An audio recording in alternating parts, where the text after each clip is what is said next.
नमस्कार, सत्यहिंदी.com में आपका स्वागत है। एक नजर अब तक की सुर्खियों पर।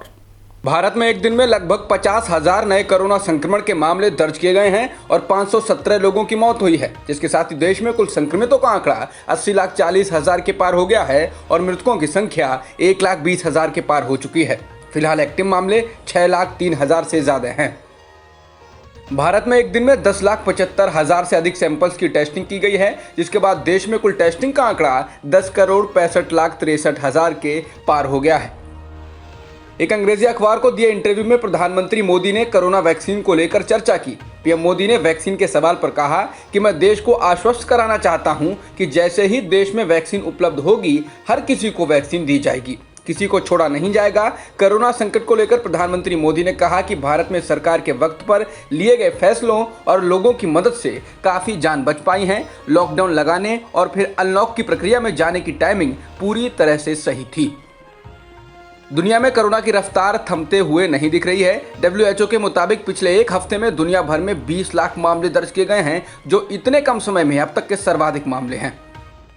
राष्ट्रीय राजधानी दिल्ली में बुधवार को कोरोना संक्रमण को लेकर अब तक के सभी रिकॉर्ड टूट गए। दिल्ली में बुधवार को कोरोना के 5,000 से ज्यादा मामले दर्ज किए गए हैं। दिल्ली में पिछले 24 घंटों में कोरोना के 5,673 मामले सामने आए। इसके साथ ही कुल मामलों की संख्या बढ़कर 3,70,000 के पार हो गई। वहीं बीते 24 घंटों में कोरोना संक्रमण के चलते 40 मरीजों ने दम तोड़ दिया। दिल्ली में अब तक कोरोना से कुल मौतें 6,396 हो चुकी हैं। फिलहाल एक्टिव मामले 29,000 से ज्यादा हैं।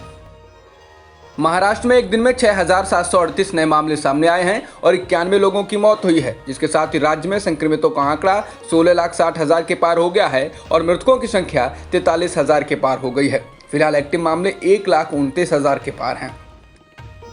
कर्नाटक में एक दिन में 3,146 नए मामले सामने आए और 55 लोगों की मौत हुई, जिसके साथ ही राज्य में कुल संक्रमितों का आंकड़ा 8,12,000 के पार हो चुका है और मृतकों की संख्या 11,000 के पार है। फिलहाल एक्टिव मामले 68,000 से ज्यादा हैं।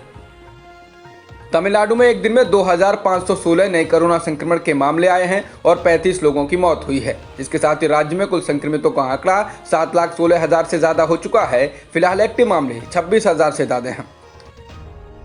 केरल में एक दिन में 8,790 कोरोना संक्रमण के मामले दर्ज किए गए हैं और 7,000 से अधिक लोग ठीक हुए हैं। इसके साथ ही राज्य में कुल संक्रमितों की संख्या 4,11,000 के पार हो चुकी है। फिलहाल एक्टिव मामले 93,000 से ज्यादा हैं। जॉन्स हॉपकिंस यूनिवर्सिटी के अनुसार दुनिया में कोरोना संक्रमितों का आंकड़ा 4,44,81,000 के पार हो गया है और मृतकों की संख्या भी 11,74,000 के पार हो चुकी है। वहीं वर्ल्डोमीटर्स वेबसाइट के मुताबिक दुनिया में अब तक 3,27,00,000 से अधिक लोग ठीक हो गए हैं। जॉन्स हॉपकिंस यूनिवर्सिटी के अनुसार अमेरिका में संक्रमितों की संख्या 88,56,000 के पार है और मृतकों की संख्या 2,27,000 के पार हो चुकी है। इसके अलावा ब्राजील में कुल संक्रमितों का आंकड़ा 54,68,000 के पार हो गया है और मृतकों की संख्या 1,58,000 से ज्यादा है। अब तक की खबरों में इतना ही। बाकी खबरों के लिए बने रहिए सत्यहिंदी.com के साथ।